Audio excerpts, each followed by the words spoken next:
Nhân nên bữa thịt nữa là đã đấy.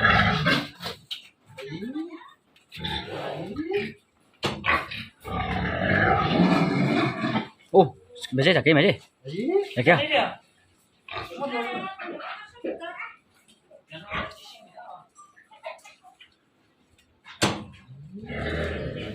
Cái này nó quá hảo rồi mà. Cái này nữa. Cái này nó quá hảo mà, giờ thì mua nó mà mà sao sao lo sao hảo lo. Nó phải chở khỏi mà. Cho nó có nó e. Vâng rồi. Có gì vậy? Đèn tóc to to đấy con lời ta. To như thế. To lên mà. Cái gì bị nó trốn mà lên mà đấy không? Nó chỉ to. Đỡ lúc khó tiểu con này.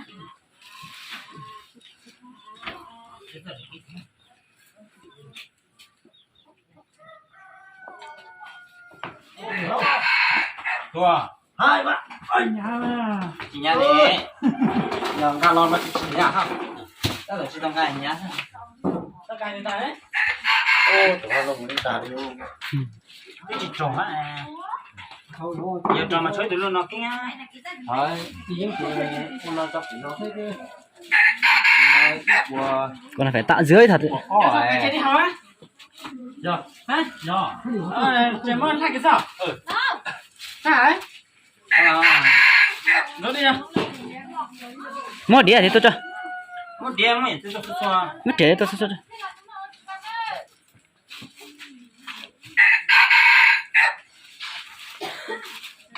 Cả cái đi này chắc qua hành này hả?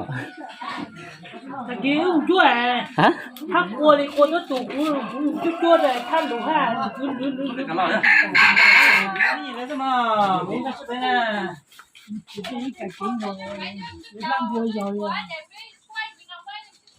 Dạ. Ô, kéo ra hết nó tôi chúa gì mới nhớ tôi rồi. Ô, sao nó tại sao lỏ lù? Chỉ mua nó mà sao? Ta sống mà sao họ有老汉打？ Lầu ha. Cô đau à, chưa luôn à. Cô đau đi.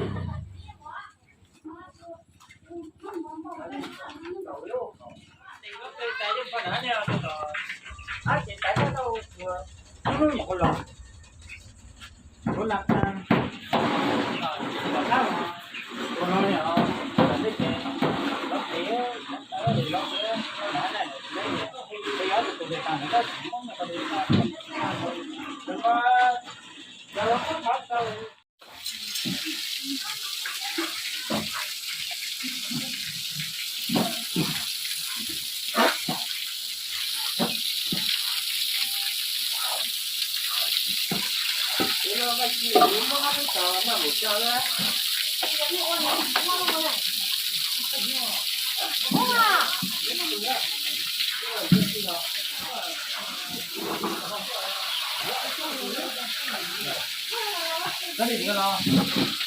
Chúa để cho mua rồi. Không làm bài được mà. Không phải là con thấy nó còn không mới được.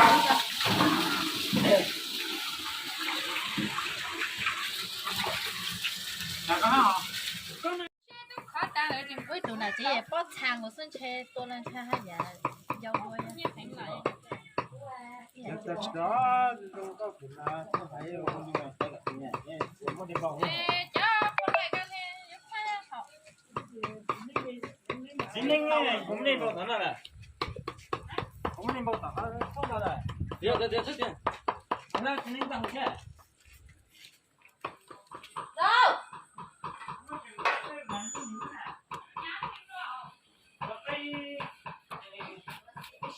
Đúng mà.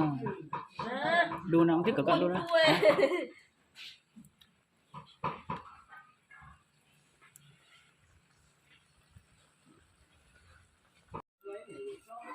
Nói cậu ra hả? Hả? Chụp lão xe. Làm mà chứ.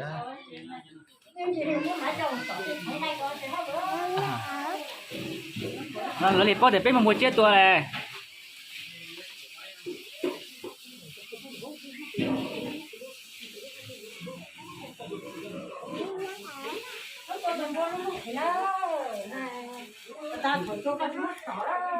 Có sẽ in đâu chứ mong mì cá bao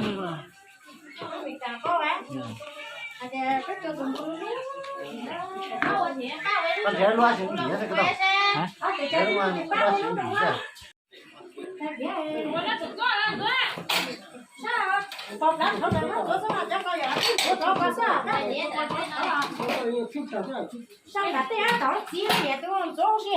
lúc còn có mua chưa?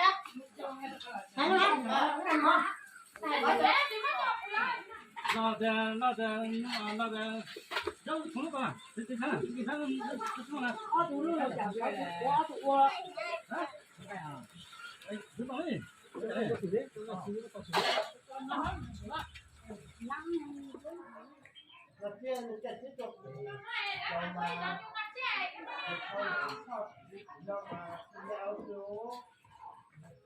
Chẳng kiến ra cho cái gì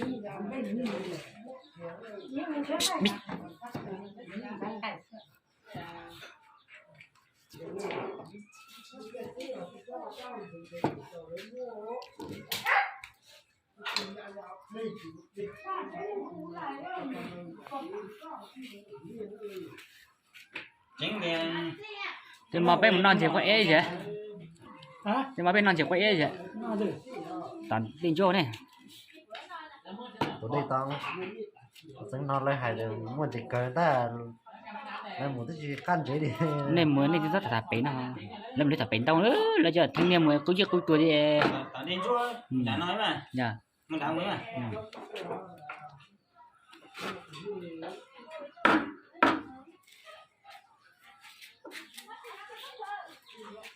và nó ra để chế gì nó đi đắt đắt là cho xía này nè ta buồn là gì chạy ra chỉ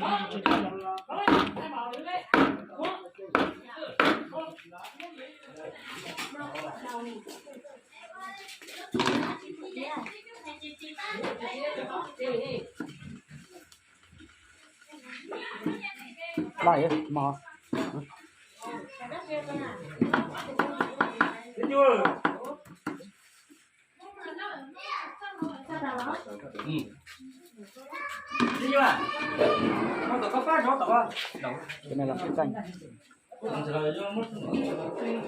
phát rõ nè đó chủ nó này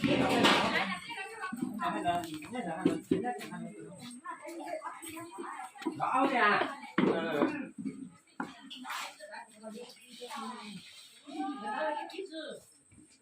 ba một con tròn bạc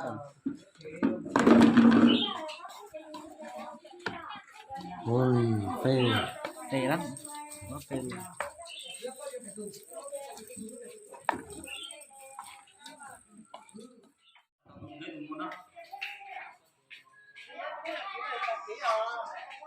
này tôi nghĩ là nó có thế nào nó có thế nào